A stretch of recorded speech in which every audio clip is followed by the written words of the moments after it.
Nica, welcome to the show. Oh, thank you so much. Thank you very much. You and I, we know each other. We used to work, well, not work, we know each other from the gym. Yeah. I've always known you heavily into fitness, but for those people that don't know who you are, you've had quite a journey up until this point.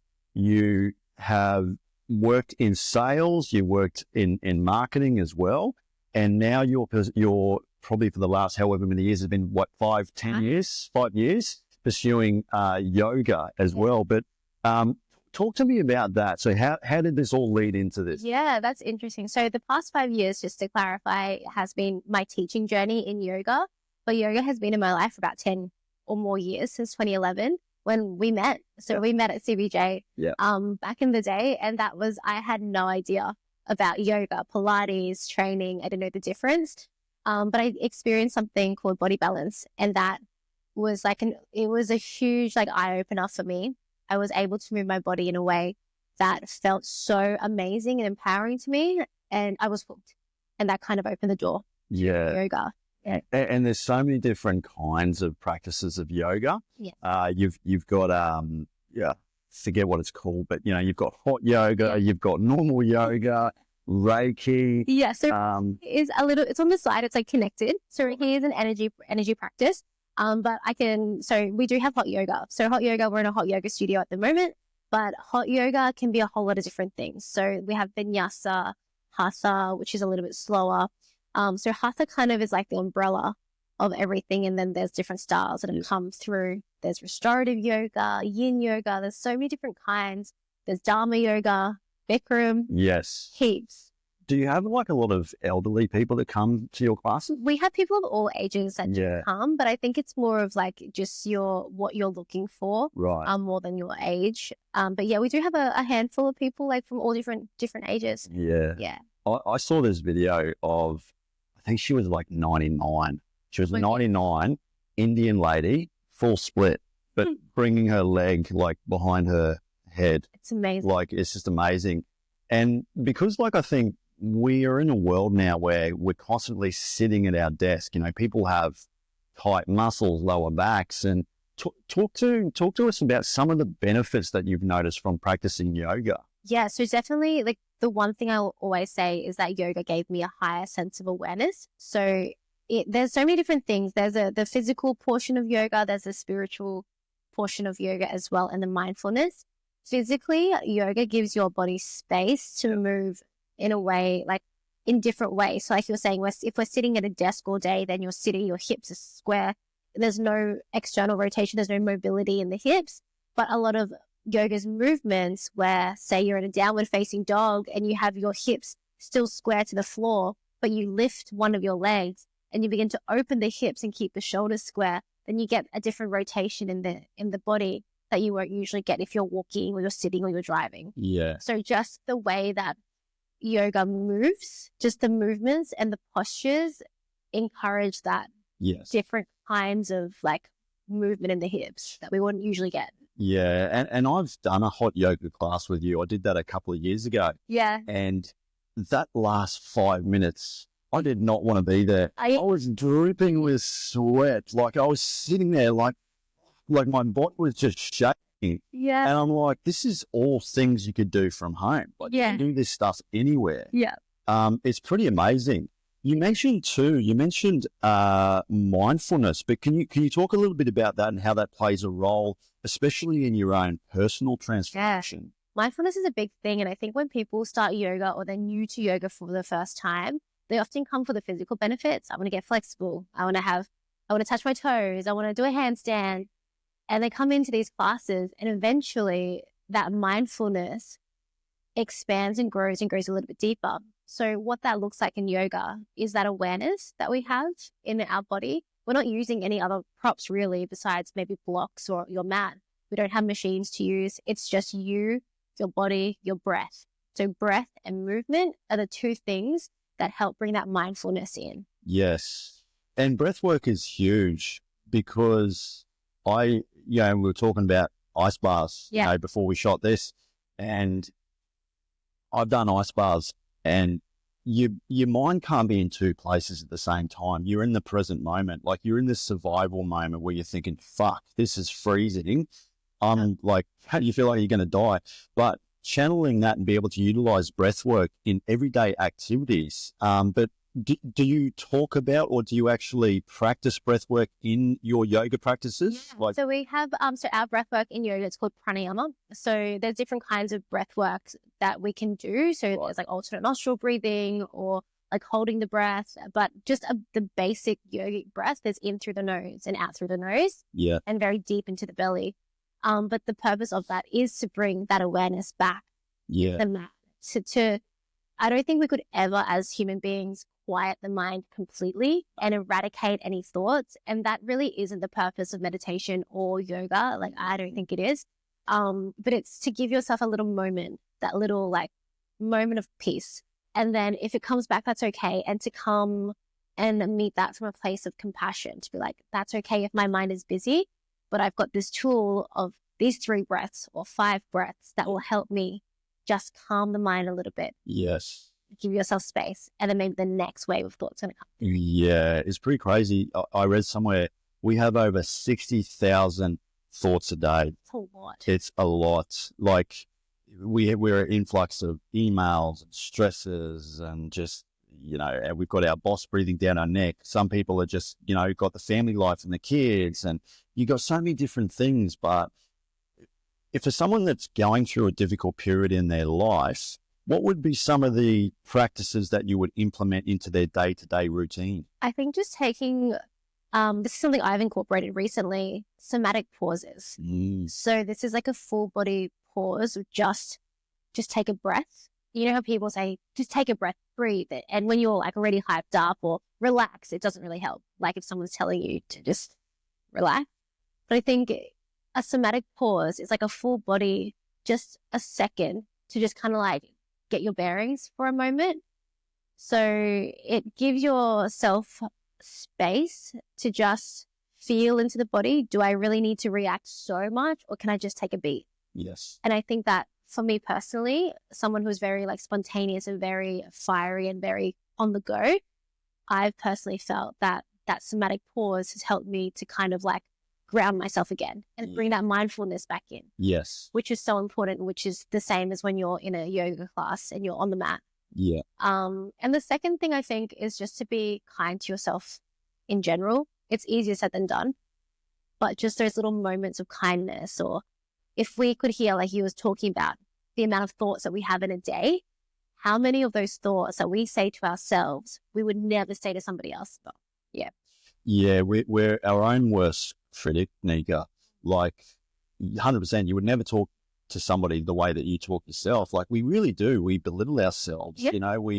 And children especially. I work with kids. I teach martial arts. I work with children, and kids can be very. They can criticize themselves. They're very sort of, I didn't do so well here, and I lost this, and I think it definitely stems from an early age. Do you think it would be fantastic if they sort of implemented this into school curriculum? 100%. That would be amazing. Like, I know there are people who have, yes, absolutely yes. Like, I wish I had this. Yeah. And I was lucky enough to do some yoga with one of the boys' schools in Brisbane. Which was really cool. So it was the cricket team, and they were ages, I think, grade 8 to 12, but it was optional for them. And they came in and they were just so willing to learn. Yeah. And it was so much fun. But it's so important to give kids the tools, because I've seen videos on Instagram where like there was this video of this girl, she must have been 2, and she was just laying on the floor and she was just self-regulating, almost like she was like, I've had enough of the day and I'm just going to lay here and like let her do that kind of thing. And like, we don't need to say, come on, get up, or like hug this person, or like smile. And it's just, kids do know, but I think it's like as they get older, like she was 2, then as you get older into like school age, we start to hear things from our parents, from teachers, from society, from different things of how we should be behaving. But are those things actually the right thing to do? And where is that awareness of self? And how do you know, is that actually right for your body? Yes. And how do we foster that that discretion, the discernment from a young age where, yes, we're trying to teach children how to grow into adults or to learn certain things. And then that fine line between them doing what they need for their own bodies and minds. How do you balance that? It is. It's difficult. It really is. And I didn't learn this until like I was way out of school. Like I didn't even know the power of meditation. Yeah. And anything can be classed as a meditation. Like I'm heavily into martial arts, and like if I'm wrestling with a high level black belt, I'm not thinking about like, oh shit, I've got dinner to cook tomorrow, or like I've got a family coming over, I need to cook a large meal, or I'm not thinking about the work stresses. I'm too busy like worried about my neck getting strangled or my arm barred or something like that. And anything can kind of be a meditation, but yoga especially is a meditation because you're in the moment, you're present, you're focusing on your mind and what you need to be doing, you're engaging your certain muscle groups. You also mentioned self-awareness, but how did yoga help you tap into that deepest self, and with purpose too? Yeah, I think it came into my life at a time where I was at a very challenging point in my life. So it was the only thing that made me feel like I was connected to anything, really. And I think the awareness part of the mindfulness, when you're in a class and you're feeling the mindfulness in your body, then you kind of like, it's almost like a natural progression where you want more. You're yearning for more. You're like, okay, well, I can feel my body now. After a few times, it becomes second nature. When you jump on your mat, you're like, okay, I'm feeling what's happening in my body. Now, where do I go?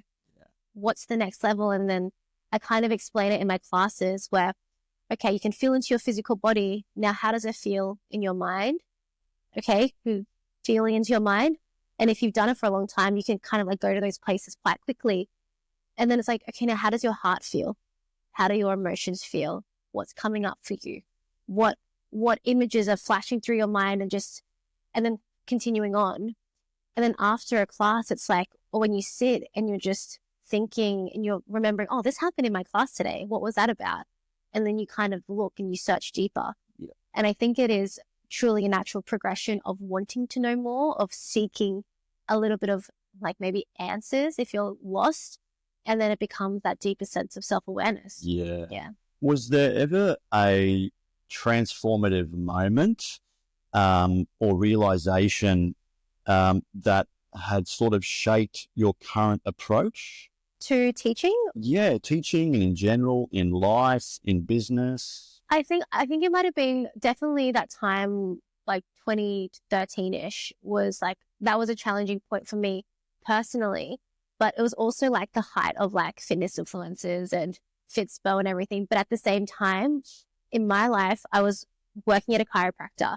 I was learning what it was like to have preventative medicine or preventative practices where you don't need to wait till you get sick and then pop a tablet. Like all of these things, and going to the gym, learning what Pilates was, learning what yoga was, and feeling the effects on my body. Yeah. And I think that was just a combination of everything to know, wow, this is how I was before and this is where I am. Like this is where I can be and this is what I'm experiencing. Yeah. That was kind of like I would say that was the foundational moment, but it was the progression over time where I stopped teaching. I was teaching body balance.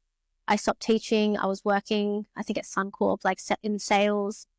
And I was just like, something is missing. But yeah, I just felt like I missed being in that space where I was not just connected to myself, but connected to other people. Yeah. As well. And what's interesting too is you were in the process of studying counselling. And what's really amazing is you're integrating what you've learned throughout life so far. You're learning about how to sort of better articulate your words to helping others. And you talk about helping others, not just in yoga, but with counseling and everything that you're doing right now, this is going to be a huge pivotal moment for you. Yeah. There could be some room for expansion. Like, have you thought about, the type of people that you would like to help in the future? Yeah, definitely. I've got two, I was like, there's two things that are happening in my mind right now. Yeah. So to answer the first question, who do I want to help? I'm very open. I know I want to help. I originally thought I wanted to help youth and kids because that's kind of like the foundations, but I'm very open to see who comes my way and where I get drawn to. I'm also really passionate about like disability as well. So I think yoga can be so accessible. And I'd like to talk about that later on. But the second one was about, you mentioned like expansion, room to grow. And I'm on this like trend, like trajectory. Wow. Yeah. Yeah. But I really feel like it's another, it's been a challenging past few years for me, like mentally. I think to even get to the point where I can continue to give to others, I think we all have a responsibility to make sure that we're looking after we're helping ourselves first. And I've always like to help other people, but recently I'm learning you cannot do that if you don't help yourself to the extent that you really need to. Yes, you could be doing small things here and there, but like that awareness that develops over time and you're seeking depth, that is going deep now for me. And I'm like, there is a lot of stuff that I need to address before I can even be the person that I want to be for these future clients. And that's part of this journey as a counselor. But that's so important because yes, I could have done therapy 10 years ago, but it's giving me that awareness of who I need to be, not just for myself, but in the work that I want to do in the future and put all of that together. Yeah. You know what's crazy too, Nica? The pharmaceutical business is $1 billion industry, right? 40% of the effects that drugs have, it kind of just numbs the pain. It doesn't really fix the core problem. But 80% of like what you do with exercise, mindfulness, meditation, it has a 80% success rate. Like exercise has been proven time and time again as a natural antidepressant. What do you wish more people knew about practicing mindfulness, meditation, breathwork, exercise, yoga? It doesn't need to be too complicated.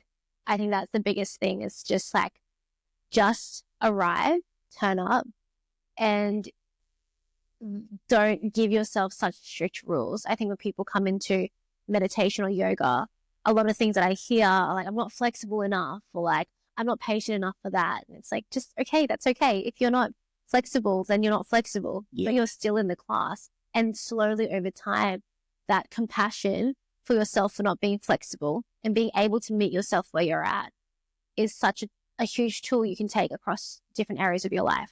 So not overcomplicating it and just open mind, open heart. That's all you need. Doesn't matter if your hips can't open, but keep your mind and heart open and everything else will kind of flow from there. Yes. Yeah. What about self-love? So people talk about self-love and you can define it in many different ways, but how can someone practice self-love? What does it mean to love yourself? Oh, that's such a deep question, Jimmy. That's so deep. It is. And I think there's different elements to that because there's self-love, there's self-worth, two different things. Yep. Very, very different things, and self-compassion and forgiveness. I think just generally overall, self-love is being that friend to yourself the same way you would be a friend to someone you love in your life. Yes. And having that same level of awareness. It's such a deep question. I think self-love comes from being able to just accept yourself for who you are and to celebrate. Not even to celebrate it, but just to acknowledge all facets of who you are as a person. The light and the dark, the good and the not so great, or the bits that need improving, or the bits that you're not so proud of, but they are part of you. And recently I'm learning a lot more that part of that self-love is acknowledging whatever's happened to you in your past. And that's part of your story, not to the shame, any guilt, any of that. Like, you can't change what's happened in the past, but we can choose how we want to absorb that or how our stories are, our narratives in our mind. And all of that contributes to self-love. And when we can also accept who we are just as we are, I think that's a very high level of self-love. Yeah. A friend of mine, she's going through a terrible breakup at the moment. And breakups, they really do. I've had my fair share of breakups. They're no fun. And she's going on a bit of a journey at the moment, a spiritual journey, some enlightenment too. She's taken some time out as well just to focus on herself. She's really just trying to focus on, and I think also like people can sort of get stuck. There's always a pivotal moment that I think where the pain is so great that you're forced to change. And that's when people change. It's that old saying, you can lead a horse to water, but you can't make it drink. And someone that continues to make the same mistake over and over again will continue to make the same mistake until they learn the lesson. Yeah. But it all comes back to what you were talking about, self-love, self-realization, becoming the person that you need to be requires work. There's no sort of right or wrong answer, but I think you just need to sit with yourself and figure out where you need to go in life. What is your purpose? And that can be really difficult for someone as well. It can be. Even for those who have, who already are in that space of mindfulness, of spirituality. Yeah. Everyone we're all humans. And I think if you've met a barrier or a crossroads, and even though you've had this level of awareness, if you're about to transition into, say, your next level of expansion, that's still just as tricky as someone who's starting mindfulness for the very first time. Say if there's different levels, someone who's here ready to expand to the next level of themselves is going to experience similar challenges as the person who's starting at step one. Yeah. It's just a little bit different. Yes. So I think that's where it's really important, where you have people and a community that you can, and resources that you can lean on and create. So having different things like yoga, gym, therapists, good friends who are willing to listen to you, but also you kind of create your own, your own wellness collective, your own, I was talking to myself this year because that was a massive focus for me, is my well-being this year. And I was I'm going to create a team of, I didn't use the word wellness, practitioners, but it was just it was something else. And I have to tell you about it later, but it was basically a group of people who will help me get to the next level of where I want to be. So I have a physio, I had an acupuncturist, I had my therapist, I had my girlfriends. These are the people that your inner circle basically of how you will get to that next level. So if you're stuck and you're in a moment where you can't get through, knowing that you can lean on other people and you don't need to do it all on your own. Yes. And it's important for that person to acknowledge that you have to do the work. Yes. No one's going to come over to your house and say, right, we're waking up, let's go to the gym. Okay, no. I'm cooking you this, we're having a nice healthy meal. Yeah. You have to put in the work. Exactly. Yeah. So it's a really a collaborative team effort. You create this amazing group of people who will support you, but they will only lead you to the water. You're the horse that needs to drink. So when are you going to do that? And I think everybody is different as to when that happens for them. And that realization can be different. It could be the smallest thing that just flips the switch. They're I need to make a change. But, yeah. You know what's crazy? There's two analogies or two experiments that I was watching on a reel. One was, if you have dirty water, right? If you put a cup and then you have dirty water and then you fill it up continuously with water, eventually all that dirt is just going to come out. Yeah. And it's a similar kind of analogy that you could explain on the person becoming, I guess, unstuck. So don't let whatever's going on in your external world seep in and destroy your inner world. And it's a little bit like that ship analogy. So if water continues to get into the ship's going to sink. Yeah. And also like a rotten piece of fruit, right? If you have a piece of fruit that's, a piece of fruit and then you put it next to the rotten fruit, that it's going to rot. Yeah. And it's the same thing. If you allow people in your life that aren't good for you, that are negative, that are toxic, that aren't good for your mental health, that shit's going to seep into your everyday life. Exactly. If you have that dirty cup of water and if you're filling it with dirty water, it will stay dirty. But if you're filling it with clean, pure water, it will eventually become clean and pure. But that's the people who will support you versus the people who aren't the things that aren't so great for you in your life. Yeah. Yes. Do you believe in transcendence? So, I talked to my cousin. So my cousin Dane, he's a high performance entrepreneur, very successful businessman, and he was on my podcast. And I was talking to him about the law of attraction, and he thinks it's more of the law of vibration. It's everything from the words that you talk about yourself. It's the people that you engage with, you socialize with. But if someone's on a trajectory, do you think that them to be able to transcend, what would be some of the things that you would sort of implement in your own practice that you could also share with others? Yeah, I think first of all, understanding yourself first and to see what kind of tools work best for you. So, for example, if you know you're a very visual person and like a vision board or visuals help you, lean into that. Yes. If you're not a visual person and that doesn't enlist, or like having like a spreadsheet might work better for you, then that's where you kind of would lean into. So I think the first thing is understanding what works best for you as a person in terms of what makes you excited, what makes you ready for growth, what makes you geared up, ready to go, what keeps you motivated and interested in where you're planning to go next. Because what works for one person won't work for somebody else. So I think that's super important, is to know yourself. Again, back to that awareness is so critical. And then I can only speak from my own experience, which is vision boards have truly helped me, and manifesting or like writing things down. But it's interesting because while I've had really great experiences with manifesting things, literally visualizing things and seeing it come to life, there have been so many other things that haven't. And even we can put so much effort into making a vision board or manifesting specific things, we forget that even our internal monologue is manifesting as well.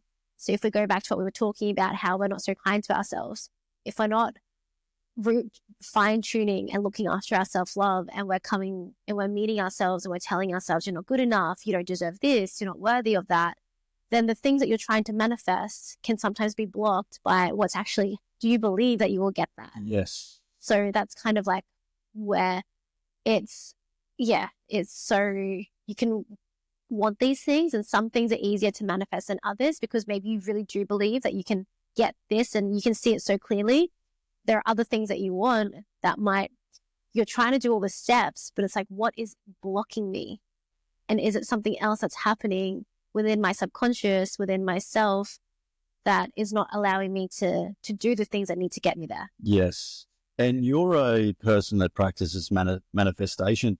You journal. You have a journal. Yeah. But how can a manifestation journal help people gain more clarity in their life? I think it's the getting it out of your head and just seeing it in front of you. So whether it's a journal, whether it's a scrap piece of paper, I think it's being able to get crystal clear on what it is that you want and being able to discern what thoughts are blocking that.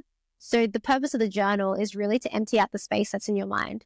There was a period of time where I didn't journal, and you can really feel the difference. Mm. But again, lots of people are different. Some people won't resonate with journaling. But the purpose, I think, is to be able to empty the mind in a way, and so you can also see it in front of you. For some people, journaling could be painting, or it could be writing poetry or something, anything, that building something, cooking. But it's getting it out of your head and onto paper, even if you just dump it out. And this is where that whole keep it simple, like you don't need to overcomplicate it. You don't need to have everything figured out. Dump it. And then from there, you can kind of like, if you imagine a box full of puzzle pieces and you just like tip the box into the table and you're like, okay, well, there's all my puzzle pieces. There are all my thoughts. Now what? Okay, I'm going to divide them into sections. Maybe these are all the pink ones. These are all the blue ones. Yeah. These are all the thoughts about relationships. These are all my thoughts about wealth. These are all my thoughts about health and fitness. And then you can kind of see where you have things and then put them together in a way that works for you. That's a really good analogy. I like that. Yeah. Yeah, like a puzzle piece. Yeah. Yeah. Gratitude is something I really try and practice. And I made a conscious effort not to watch the news because it doesn't make me feel good. Like, I don't want to hear about all the shit going on in Israel and Gaza, children, getting blown up and stuff. It just doesn't make me feel good. And sometimes too, like we're also our own worst critic. Like a lot of people sort of are fixated on what they lack in their life. Is gratitude something that you sort of practice as well? Because I implemented this with my PT clients back in the days. I used to get them to write down 3 things that they were grateful for before they went to bed. Yeah. And it sort of reframes that mindset. But do you practice gratitude on your own? Definitely. And you can tell when you need to practice it a little bit more. Yeah. When things are, yes, I do. Not as consistently as I would like, but it's definitely there. But what I do like to do is there's an exercise with gratitude. You can do the 3 things. What are you grateful for? But on the contrast, it's like, think of a situation, or you might be in a situation where you're really frustrated. Well, this is a good example. Say you're stuck in traffic and you're like, man, I'm fucking stuck in traffic. What am I doing? Let's go. And you implement a gratitude practice. You're like, has nothing to be grateful for. The traffic's done. The school's done. Whatever. I'm late. What can you be grateful for in that moment? And it's finding the things that you're grateful for and the things that are giving you that angst. Yeah. And it's like, I have a car. I'm able to move from one place to another with ease. I'm alive. Yeah. And then you can even go deeper and say, okay, well, what are 3 things you're grateful for having a car? I have freedom. I have flexibility. I've got choice. Then you can go even deeper. Yeah. That's so true. And yeah, if you think about, like, we are so damn lucky, right? And you did a Gary Vee seminar, and we're going to talk about that in a second. But Gary Vee said once, the odds of you being born is 400 trillion to 1. Wow. Yeah, it's insane, right? Like, your parents could have had sex 2 minutes before or after. We wouldn't have been having this conversation right now. Yeah. Like, you have a better chance of winning the lottery 3 times over than you are to actually have a life. Like, the odds are fucking phenomenal. It really is. And if you sort of dissect that and break that down, like, there's so many things to be grateful for, because, you could have been born without the ability to see, to hear. You could have had some limbs, chopped off. Like, there is, I forget his name, Nick Vujicic, I think his name is.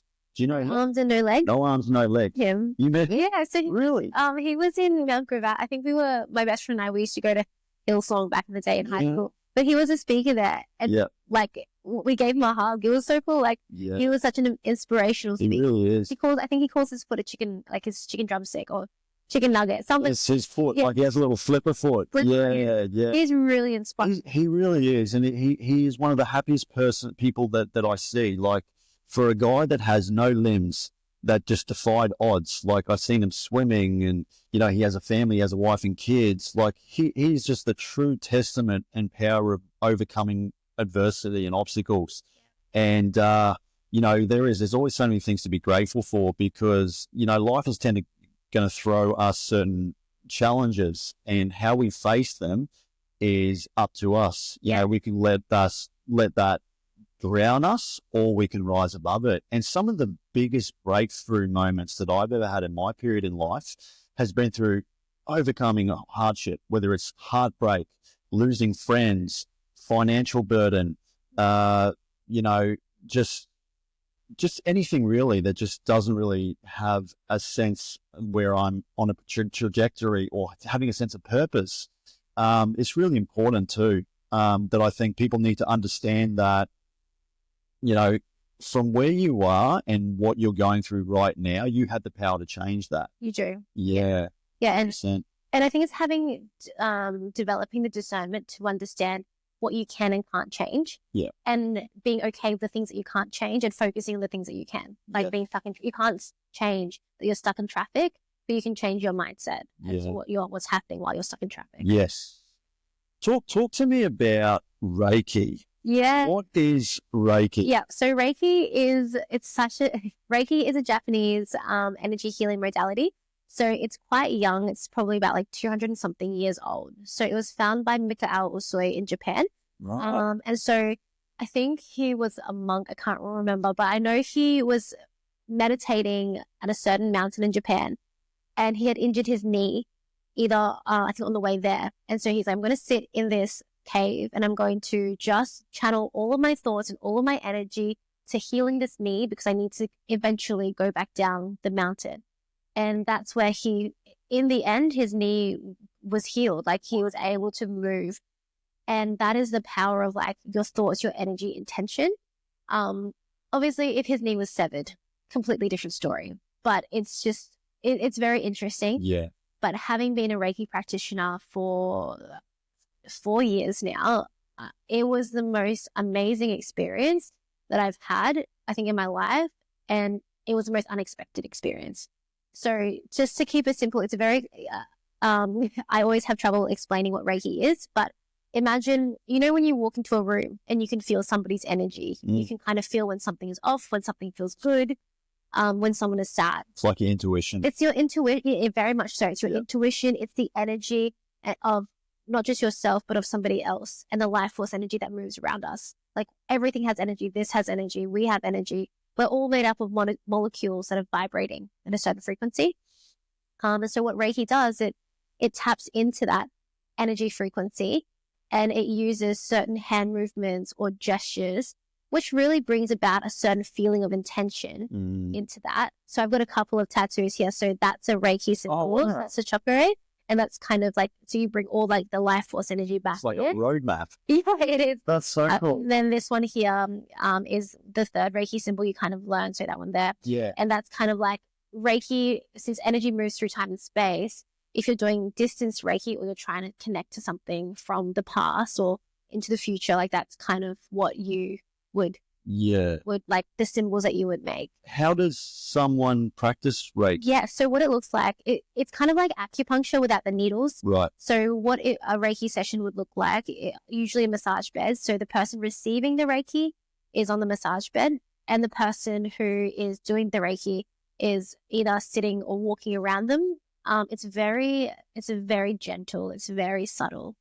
Have you seen spinal energetics before? What's that? So it's like kind of like, it's always like a more intense Reiki where they work with the energy of the body, and you see this person who's on a massage table and their body is literally contracting and moving. Oh, yes. I've seen that. Yeah. Yes. So Reiki is kind of like a more very subtle experience.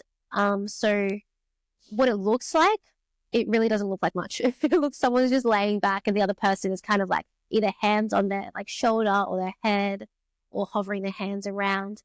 And the other person is maybe experiencing warmth or tingling or just like grounding, like a full like sensation of being pulled down into the bed or an expansion. It's really cool. That's cool. That's really fascinating. You know what's interesting about meditation, Reiki, mindfulness, but I was reading an article about a Shaolin Kung Fu monk, and it was a documentary. This is a long time ago. I watched it. He used the power of his mind to go under the knife in surgery without any anesthesia. It's amazing. Yeah. I know, right? I know. Like, that is fascinating to be able to do that and block out that excruciating pain. Like, they're literally cutting into Yeah. And like, I'm just watching this. I'm like, holy fuck, this is incredible. Like, it really is. It's just so interesting. And I we're talking about this just before, like they should be implementing all this stuff in school. Yeah. Yeah, they really should. Like they don't teach you anything. They don't teach you anything about entrepreneurial skills. They don't teach you anything about mindfulness, meditation, breathing, how to regulate your emotions. And all this too is fascinating because this also stems from childhood. Yeah. And sometimes too, you can have a lot of baggage from your childhood. You're going to bring that into your next relationship. Yeah. Yeah. What is some of the things that you like to work with people, especially because you're doing yoga, but also personal development? You dive a lot into personal development as well. And I'm very interested into hearing more about your journey later on because, you were talking about, because you're studying counselling. But what are some of the practices that you teach your students in the power of breathwork, Reiki, mindfulness, all that kind of stuff? I think I use the word compassion a lot in my classes. And that's not just like that transcends from compassion for yourself. And when you have compassion for yourself, you kind of have a bigger tolerance, a window of tolerance for compassion for other people. Yeah. So when it comes to, say, parents, having that understanding, compassion and forgiveness for anything that has happened in the past. Mm-hmm. And like I mentioned before, like things have happened in the past that we can't change. That's still part of our story. Yeah. But we can change what the meaning of what it means to us now. Yes. And that always starts with awareness. And if we can learn what it feels like to be kind to ourselves, to forgive ourselves, to acknowledge certain things, then it kind of like goes beyond us and into other areas and relationships of our life where maybe we can bring that forgiveness and at least understanding to our parents, because they are also just humans doing this for the first time, trying things like, yes, shit could have happened years ago and that might not have been their intention. But yes, the reality is we can hold on to that and take it on, but it's now up to us. We can't change what's happened in the past. It's up to us as to what we do with that experience. That makes the biggest difference. Yeah. Yeah. And also run me through some of the practices of yoga. Yeah. So, you know, with Reiki, but also you've got hot yoga, cold yoga, but cold yoga. Yeah. What are some of the types of yoga that you practice? Yeah, so I practice a lot of vinyasa. I love so vinyasa is like a very like fluid, flowy yoga, like the fast kind of yoga. Yeah. How do you perform that? Yeah, so we do like the sun salutations, which is like a set number of sequences. But what I love about vinyasa, it's very creative. So if you have a teacher who's also very creative and taking you through a vinyasa practice, you're flipping from one pose to another, maybe you're standing and then you're not. So there's really no set sequence. I love that if I'm doing my own practice, because I can just flow and I don't need to think about too much structure. Yeah. What really changed a lot of my practice was doing Dharma yoga. And so Dharma yoga Dharma is a person who started this yoga. And also Dharma, the word is kind of like, it's a Sanskrit word, and I think it's like related to our purpose in life. Yeah. When I'm referring to Dharma yoga, it's a very like militant style yoga. It's very structured. My teacher, she's amazing. She's based here in Brisbane. And she's just so structured. It's very slow. It's very deep in the postures. And very methodical. So there's a lot of like prep poses. There's a lot of drills before you even, it's not flowy at all. Very, very contrasted towards vinyasa. But I could get into postures that I could never have thought of without her help, but it cleared my mind so much. And a lot of what was happening in the other energy centers in my body, which I'm so happy to talk about as well. Yeah, let's talk about that. So talk about the chakras. Yeah. Talk to me about that. Yes. So we have many different chakras in our body, but we have 7 main ones. So from the base of our spine, we have our root chakra, and then it goes all the way up to the crown chakra. And in Reiki, we use a lot of this. So every Reiki, I'll talk about the Reiki part, and then I'll talk about the yoga part. But chakras, we have 7 different parts, and each energy center, it's related. There's a color that it's associated with, emotions, and also parts of the body, like physical, like organs, which is not dissimilar to the meridians in Chinese medicine. Yeah. But in Reiki, so different practitioners operate differently. But for me, I will check which energy centers are open and which ones are closed in the person that I'm doing Reiki with. And what this looks like, I use a pendulum so you can actually see, so you can physically see. Yeah. So typically if the energy center is open or balanced, it will rotate clockwise. Yeah. So the pendulum will swing like this. And then if it's like blocked, if there's a blockage of energy or chi, which is the key in Reiki, it will rotate the other way. But that's the tool that I found helps me to visualize to my client what energy centers are blocked and open.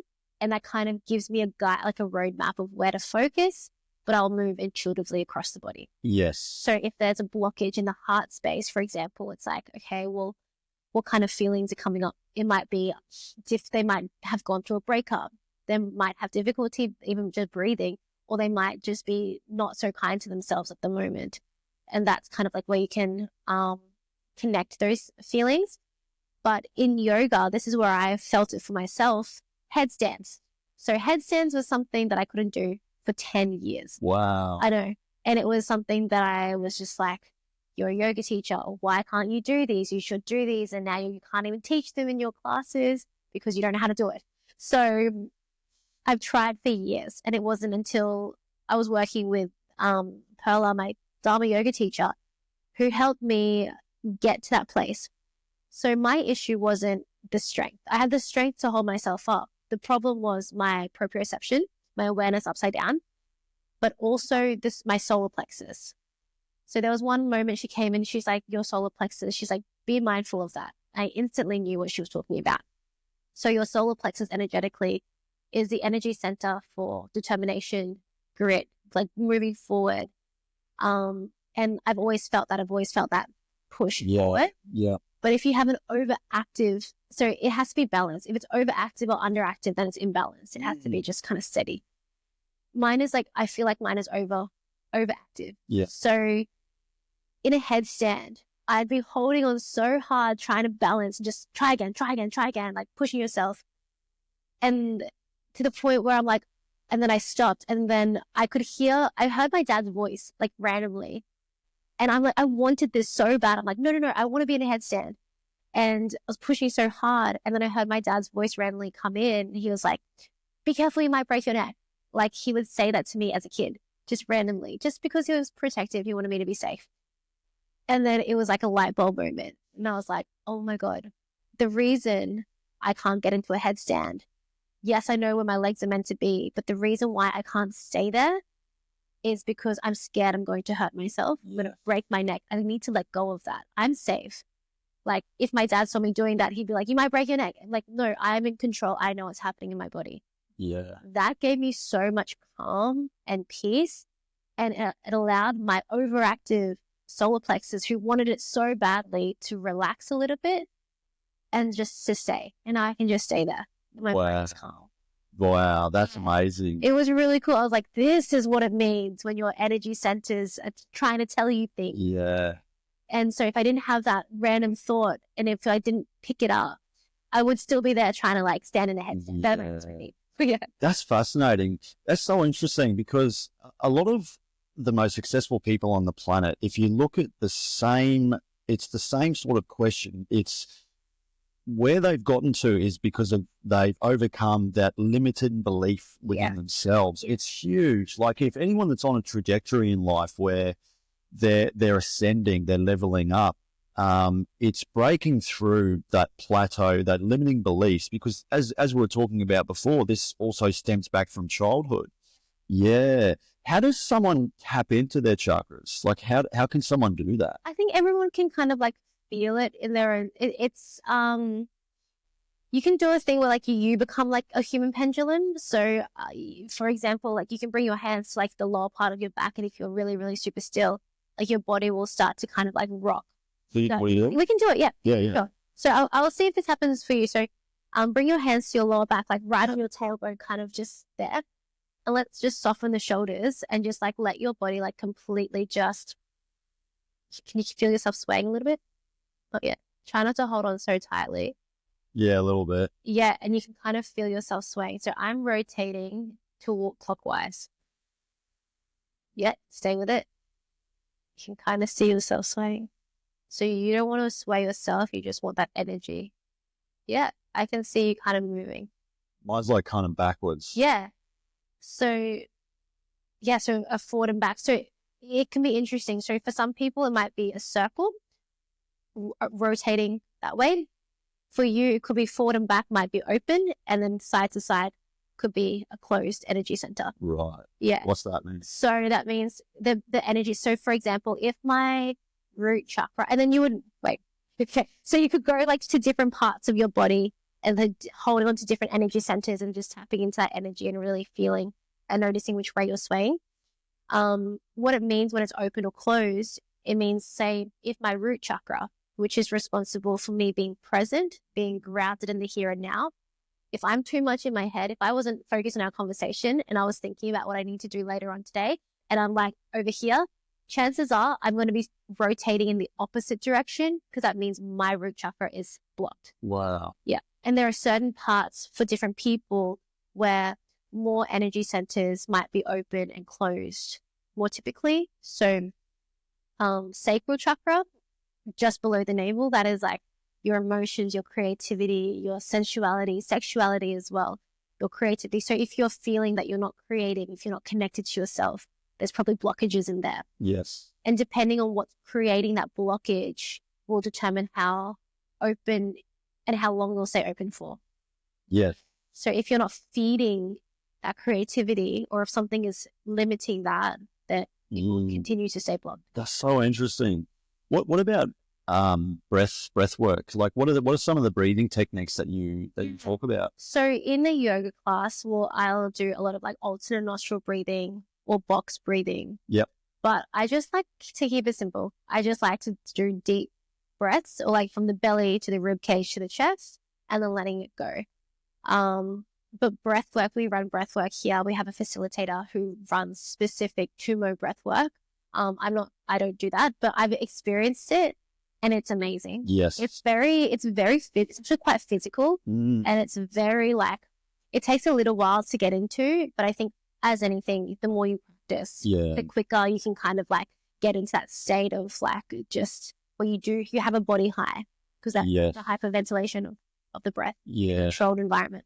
I might have mentioned this on the previous episode that I shot, but I was talking about, because a mate of mine, he was saying the reason why people smoke, it's, because nicotine's addictive, right? But because it calms people down, it's because they're taking slower breaths. You know, they have to inhale and then they're breathing out. It's kind of interesting. It's like trying to breathe through a straw. Yeah. It's because it slows their heart rate down a little bit. Yeah. And that's fascinating. Yeah. That's really interesting because there's so many different types of breath work you can do. Like we were talking about Wim Hof, power breathing, and you can do breath work as in like to get high on your own supply. Yeah. Like as a bit of a power up. Yeah. Like you see like power lifters when they're going to deadlift how much weight, they do some breathing exercises and they do smelling salts and all this kind of stuff. And then there's obviously other types of breathing as well. You mentioned box breathing, and box breathing is a very simple technique that people can do because it's 4-4-4-4. Is that correct? Yes, it is. Yep. Yeah. So I was going to say, like, if you want to extend it, you can even do 6 or 8, depending on how you're able to hold your breaths. But yeah, so it's like 4 breaths in, like a box. You inhale for 4, hold for 4, exhale for 4, and then hold at the bottom for 4. For 4. Yeah. Yeah. Yeah. And there's another one, I think. Well, there's so many different types. You can do, I think it's 4-4-8, where you go 4 second in, 4 second hold, then 8 seconds longer exhales. Yeah. Yeah, cool. Because longer exhales is what you want to do if you want to try and relax more. Yeah. Whereas shallow breathing is more if you want to like a power up. Is that right? I think so. But for example, like there's definitely like different ways to create heat in the body. So an Ujjayi breath, like the breath of the ocean, basically the sound, it's creating heat. It's something we would do in a power yoga class, but we wouldn't necessarily do it in a restorative class where your body where you want to tap into that parasympathetic side of the body and you want to soften. Yeah. You probably use a lot of like slow and steady breaths in and out through the nose, maybe a few exhales out of the mouth, but really it's like you kind of want to breathe like you're sleeping. Yeah. But you wouldn't do that in a power yoga class where you're wanting to create heat within the body, especially if it's not heated and you want to create that extra heat, then you're breathing in a certain way that will generate that internal heat. Yes. Yeah. And it's interesting too, like, because I was listening to, do you know Andrew Huberman? No. You know Andrew Huberman? You love it. He has some fascinating guests on the podcast, but he talks about breath work and how a lot of people tend to mouth breathe. Yeah. And I'm the same. Like I used to be a bit of a mouth breather, and I'm conscientiously trying to make sure I breathe through the nose. Yeah. And my dentist was talking to me about this as well. Most people, when they breathe, when they sleep, they're mouth breathers. Yeah. Stop it. Like during the day, I won't breathe out of my mouth, but when I'm completely relaxed, and it's usually when my nose is like stuffy, I'll just breathe out of my mouth. Or if I'm asleep, like I sleep with my mouth open. I know. So annoying. I know. Have you tried taping it? Like some people use like the hostage tape. When you tape it. Yeah. You look like a hostage. Yeah. And just making sure that you use the right tape. Yes.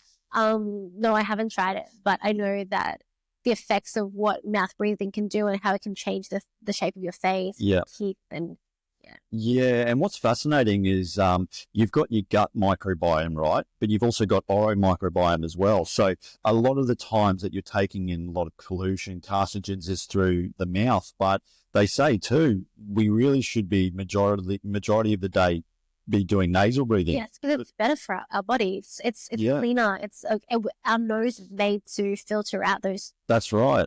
Yeah, exactly. So you attended a seminar with Gary Vee. I saw the video. It was fascinating. I really liked what you had to say, but talk to me about that experience and what that was like going to the seminar. So grateful like we were able to go. So myself and Paul, he took me along. Paul owns Pilgrim, and we went together to the seminar. And I had seen Gary Vee before, but this was a few years ago. I was at the back. But this time we were in the front section. I had a beeline. He was like within arm's distance. And there are times where I dip in and out of Gary Vee's content. Sometimes it can be a little bit too much for me at the time. And then but at this point in time, I was like very into it. And I said to myself, okay, this is your opportunity to actually ask him a question. Don't be scared. Ask and just see, but make sure that you stay as open as you can, because you might not get this opportunity ever again. Yes. And so I think I was the third person to ask a question. Like as soon as they opened questions, I was like up there. They had 4 different mics set up, and I was at the third one. I was so nervous, and the mic was so high, and I was like trying to tiptoe, and he's like, "No, you can bring the mic down." And I was like, "Thank you." But I had asked him a question about breakthroughs, and I said, how do you know when you're on the verge of a breakthrough? And I think that question came about because I had been teaching yoga, because when you teach yoga in Brisbane, you're basically running your own business, especially if that's your only thing that you're doing. If you're teaching in classes and studios or privates, you're a contractor. So you're managing your own business. Yeah. And between when I had started and left of my full-time marketing job to seeing Gary Vee, I had tried all of these different business ideas, different offerings, trying this here and there, some success, some lots of fails. And I think I was very frustrated with myself at that point. And I was like, when is this going to end? When will there be a breakthrough? I thought it was a clever question. I was like, cool, sweet. He's going to like give me a answer. And then he throws it back to me. And then he says, he's like, the concept of a breakthrough. He's like, but my question to you is, why do you want the breakthrough? And I was like, oh no. Shit, he puts you on the spot. Motherfucker. Yeah. Oh God, I didn't think about that. Well, in my head, I would have replied with, because why I created the question in the first place was, I've been working so hard. Like, how do I know when things will get better? And that's what I wanted to say. But what actually came out was, because you need to prove something to someone. And I was like, oh my God, that's not, I was like, I have to prove, and he's like, proving it to who? And I was like, well, to yourself. I was like, I don't know. And then he was like, well, proving it to yourself is masters, proving it to somebody else. It's like your mom, your dad, whoever. He just like explained these things. And it was a full light bulb moment for me. Like I can, like, and I'm at the front, I can feel like 1,000 eyes, like on the back of my neck. And I'm like, okay, you've asked a question, you've answered in a way that you didn't want to answer, but you've answered with what essentially is your truth of like, well, I wanted to prove something, but who? To who? Me? To my dad? Maybe? To my parents? Like to people? I know exactly who it is, but it's like, I didn't know that. And there are a few different things that contributed to this answer and this experience was, number one, I let myself be so vulnerable. Because if I was sitting in my ego, I would have been like, oh, no, like this is the thing. But having Gary Vee speak directly to you, answering a question, asking you a question, of course you want to answer properly. Like this is it's an honor to be able to have that. Thank you for your knowledge. And that gave me so much healing that I didn't know I needed. Yes. When I left, like after that afternoon, I was like, why am I so emotional? Like, so emotional because these things that I thought I had to hold on to, was trying to prove so hard. I'm like, no, you're enough. Like you've done enough. Like you've done the things. He was saying to enjoy the process. Like it's a process. So you know what's amazing? Full on. Oh, 100%. I saw it. I'm like, oh shit, put it on the spot. I watched that video. It's a great video. I think if anyone is on social media, definitely give you a follow, but also take the clip, put it in here. 100%. But what's really interesting is if you look at successful people, like when I was talking to my cousin, so my cousin has I think built over 3 or 4 businesses. He's just acquired Australian Institute of Fitness. He generated over $300 million in revenue. And I said to him, you know, what was your breakthrough moment? And he was interested. he was interesting to talk to because he had a bit of a chip on his shoulder growing up, and this, as we're talking about, this all sort of stems back to childhood. It's our limiting beliefs, and not for any instance that we hold resentment towards our parents. They're doing the best job that they can to raise us. But sometimes too, parents can also be that fuel to push you through obstacles. Yeah. And he was sort of giving reference towards his dad, and his dad was obviously very hard on him growing up, and he kind of wanted to prove his dad that look what I did, look what I acquired. That's why he's so damn successful.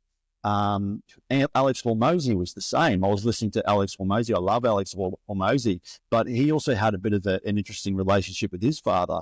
He had a lot of limiting beliefs. He had to sort of prove to his dad that he could make it and things like that. And yeah, it's just very interesting. But with everything that you're doing right now, because you're talking about in the process of doing retreats and helping people with disabilities and, just a broad spectrum of all sorts of people. Yeah, which is fascinating. What's next for you in terms of what you want to achieve? Yeah, I think what's next for me is to stay grounded for a little while. Like, there were so many different things I'm very passionate about. I'm passionate about people. I'm passionate about connection, like genuine connection. But I think because there were so many things that's happening right now for the next year, or at least the next year, I'm very grounded here at Pilgrim, which is I'm super happy about. I get to teach the classes that I love. I see the same students come in every day at 5:30 a.m. in the morning, and that is amazing, to see. I'm so grateful I get to do the marketing, again, connection, community. But outside of work, I'm focused on finishing off my master's in counselling. I'll be able to graduate next year. And between now and then, outside of work, outside of businesses or anything else, I think what's so important for me is to come back to myself and to focus on my wellness, my personal development, therapy, and realigning everything that feels out of alignment. In the past few years, I've given so much. I feel like I've given so much. I've created. Everything is very external. Like, I want to do this. This is a retreat. This idea, help these people. But then I've so much of the stuff. It's imagine like a ball of yarn and all the threads are out. I need to wrap it up again, come back to the things that are important to me, like my fitness, like my health, my mindset, energy, sleep. Those are the things that kind of dropped away. And when you're in this industry, when those things drop, you feel almost like a fraud in a way, because you're like, I'm holding these spaces. I'm encouraging people to do this because I've been in your shoes where I've been able to receive this and it felt great. And that's why I'm doing the work that I'm doing. But it's learning how to balance receiving that for yourself. Yes. And that's very challenging for someone who is very go, wants to do everything, wants to help everyone. Yeah. And then to come back to that self-love, that self-worth, that self-care. And these are the things that seem so basic and it can dip in and out. I may have experienced that in the past, but sometimes you just need to re-polish it a little bit or refill it up. Yeah, going back to what we were talking about, like with a breakthrough moment, what's fascinating is anyone that's depressed, right? If you think about the word depression and what it actually means, in my opinion, it's unlocked potential.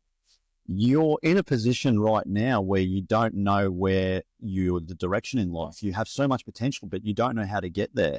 And then having that breakthrough moment is, I think, realizing the things that you need to be doing in order to get to that specific goal. Yeah. So it's everything that you were talking about: breathwork, meditation, mindfulness, journaling, manifestation, visualization, if it's visual and vision boards, all that kind of stuff. And then it's also working out the holes in your life. Yes. And where you need to work on, because I'm a martial artist. Like I implement everything that I do in practice of martial arts, like everything I do, whether it's entrepreneurial, with speaking, it's all stems from my experience in martial arts. But see, I use that as a driver for me to get to that next destination. But yeah, I think too, like for anyone that's listening, what would be some advice to them if they wanted to have a breakthrough moment? Like, what do you think are the steps that they need to do to get to the desired outcome? Yeah, that's really interesting. So I used to run a course called the Inner Spark Roadmap, which was to help you regain your inner spark. And I kind of divided it, and this was based off my own experience in the past. And there's 3 different pillars. There's the discovery, the awareness, discovering joy, and committed action. So those are kind of like the 3 things, and I'll explain that to you. So awareness, or the awakening, is knowing that something isn't quite right. So something feels a little bit off. You don't know where the hole is yet, but you know there's a hole somewhere. It's like a balloon. There's a hole that's leaking. You don't know where the hole is. So that's kind of like the awakening. You're aware to something that's not balanced. And then you go into, okay, well, that awareness is there. Now what do I do? And I named it discovering joy, because sometimes when there's a low part in our life, we don't want to go any lower. We just need to have we need to get the lowest hanging fruit, and just to give us a little bit of a dopamine hit, or just a reconnection back to ourselves. And discovering joy can be as simple as reconnecting to the things that brought you joy in the past, because that is the easiest door to step through. If you're already very low in your energy and your mindset, that is the easiest step to get through to be on the track to committed action. So that's why the next step I named discovering joy. Yes. So you're a martial artist. So say if you didn't practice, or you didn't have any connection to that for years, and you're like, I'm in a really low place. I don't know where the imbalance is in my life. Where do I start? It would be, I'm going to go, and I don't know if you do classes. I don't know what they're called. If I'm going to train as a martial artist, and that guaranteed, that experience is going to bring back memories. Your body's going to feel it. You'll feel that, oh my God, like, why do I feel so good in that moment? And then the more you feel yourself with those experiences that bring you joy, then you can then you have the capacity to see, where are the gaps in my life now? Okay, so it's here, or I'm not getting enough sleep, or I'm not satisfied in my job. My finances are drawing me back. Like, where now that I have a little bit of energy from the low hanging fruit, which was something I loved in the past, which was easy to access, because I remember it's not something new. Then I've got the energy now to focus on, okay, well, it's going to be money. What's happening in my life in terms of finances? Where do I need to patch the holes? What do I need to do? I'm committed on this path, and that's where the committed action comes through. Yeah. What makes you happy? Oh, I think just being like content to myself, but even that is like, what makes you content? What makes me happy? I think definitely family, like my partner, traveling, my friends. Connection is like the biggest thing that makes me happy. Yes. And that's just not just connection to other people. Like, I'm very content when I'm by myself. I love solo traveling. So connection towards myself, towards what's happening around me. Yeah. Connection is like, makes me happy. Yeah. It's interesting you mentioned connection. They did an 80-year Harvard study. And what they did was they followed these people around from an early age in life all the way up through. And what they found most, they asked these people, what were some of the things that contributed to the outcome in your life? And they said it was the relationships they'd had with people. It's the number of close connections that you have. Yeah. Because we're very much a species that we've evolved from chimps. We're very sort of in the group where we're all, this is how civilization has always been. Like, we've been very much this hunter-gatherers, Paleolithic kind of type of people. And what's really interesting is men in particular are having a very difficult time in developing relationships. I think women do a better job in keeping connections and are very family orientated. But what's really sad too, and I've had a lot of mental health advocates on my podcast, and we were talking about the rise in loneliness in men. The number of friends that a man would report having back in the 90s was about 6. Now that number is 0. So men having a really difficult time. But how can men, like, what's some advice that you could give to men? Because as I said, women do an amazing job at keeping in touch with friends. And I try and do this too. Like a lot of my mates are married, they got kids, but once a year, like I'll invite the boys around. We have a barbecue at my place, and there's about 20 of us, and we get together, but we always try and do it once a year. But what advice would you give to men in particular that are feeling lonely, isolated, disconnected? Like, how can they just better thrive? Yeah. And I'll say this from the perspective of a woman. Yeah. But I'm not a man. No. No idea. But as a woman, I think the way that we communicate differently with our girlfriends is that we tell each other about all the random little things that happen or what's happening in our mind. Yeah. And I don't think men do that as much. Just because I was listening to a voice message and my partner was next to me and he's like, why do girls do this? And it was like a 3 or 4 minute long voicemail. And I was like, what do you mean? So I think it's just the little nuances that happen in our brains that we tell our girlfriends about, like the random things. But I think that also comes down to men and women operate differently. We really do. Yeah. It's just we'll have like X amount of thoughts and guys will have like 1 or 2. I don't know. But like, it's just that might contribute to the level of how many times we connect with our girlfriends in a day versus what men might do differently. So that might be a thing. But I think it's just knowing that like women were allowed to show their emotions. We were allowed to cry. We're known to be, oh, she's so emotional. Like it's a bit too, but then on the opposite end of the spectrum, it's like, you're too emotional. Like, but in between, I think it's important for men to know that they're allowed, that their feelings are valid and that they're allowed to say what they want. Yeah. I think it's the whole provider thing of I need to provide, and that's a great thing to have, but it needs to be balanced like everything. Too much of one thing is never great.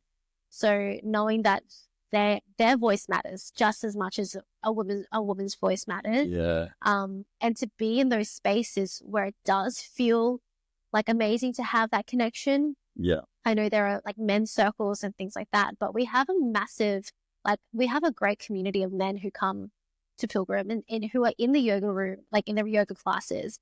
And I think knowing that they have just as much right to express themselves, to express in their body, to speak up as women. Yeah. Super important.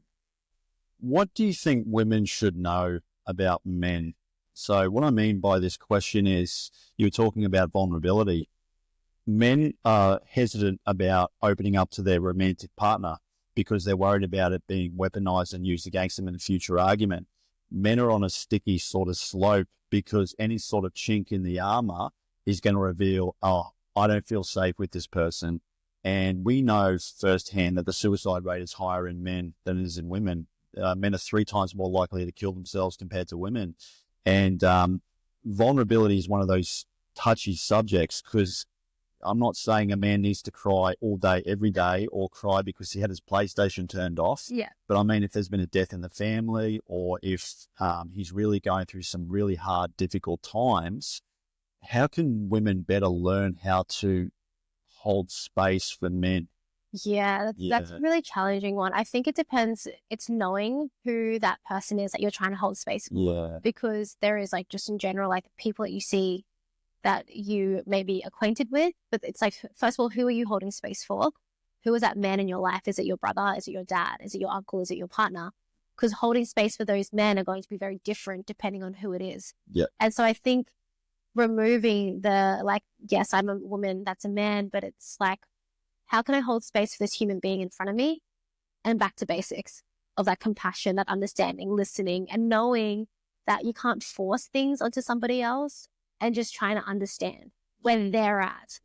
Because say if I'm talking to like my partner, talking to him in the way that I would talk to my girlfriend, if she's going through something, it's not going to open up anything. If I'm just pushing, tell me what's happening in your day, why aren't you telling me about this? I say that to my girlfriend, she's going to give me everything.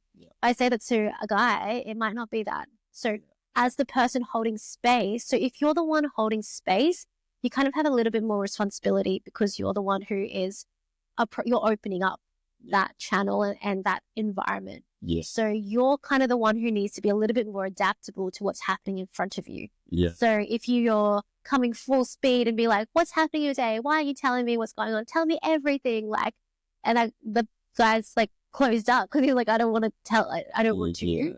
And it's like, okay, well, I'm going to like lay back and maybe we'll watch a movie and we can just like, and like, yeah. And super important to see who is it that you're holding space for. Yes, 100%. Yeah, because not everyone is going to be able to receive that in a healthy, correct way. Because there's a lot of dudes online and even just in this whole red pill space saying never open up to your partner, never show emotion in front of your girlfriend or wife because it could go either way. It could end up in a catastrophe.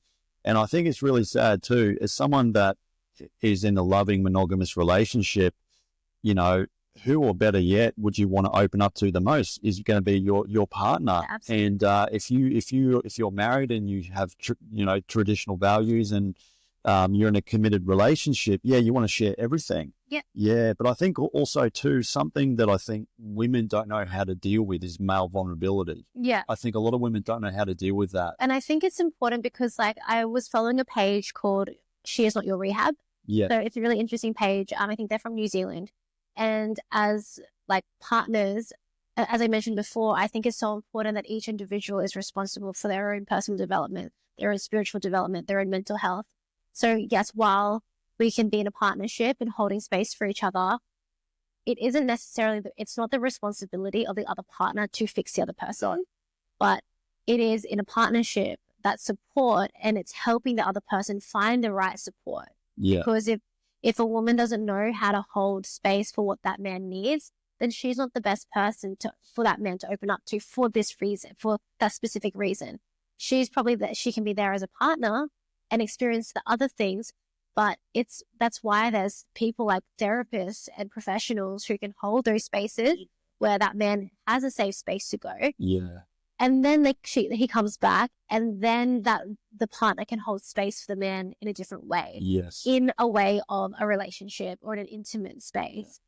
But if she's trying to hold space to help him go through his childhood traumas, that's probably not the best way to do it. No. Yeah, because she's also not equipped. Yes. Chris Williamson, I love Chris Williamson. Do you know Chris Williamson? You should look him up. He's amazing. He's had a lot of guests on. I know he might have chatted to Gary Vee. I can't remember, but he's talked to all sorts of people. But he said men have to earn the right to express their emotions. So what he means by that is there's a certain number of manly points that they must tick off. Like the reason why Brad Pitt can cry is because he's Brad Pitt. He's Brad Pitt. Really? Is that what? Is he actually say this? Like, well, I think it speaks some truth too. If you look at 6-time Mr. Olympia, Chris Bumstead, like if you look at him, he's like a Greek god, chiseled abs. He's got a wife and kid. But the reason why he can cry in his partner's arms is because he's built himself up. He's built himself into a man of masculinity, strong, stoic, but then every now and again he's able to show vulnerability. Even Andrew Tate, like he said in an interview on Piers Morgan asked him, did you cry when he was in jail? He said there was tears running down my face. And I think it's kind of sad because we're living in a world right now where we're more lonely than ever. We have high rates of mental health, both sexes. We have a very difficult time in just the way that we initiate. And I think too, like with everything that I was listening to in that interview, men especially, I think, are going through a really difficult time.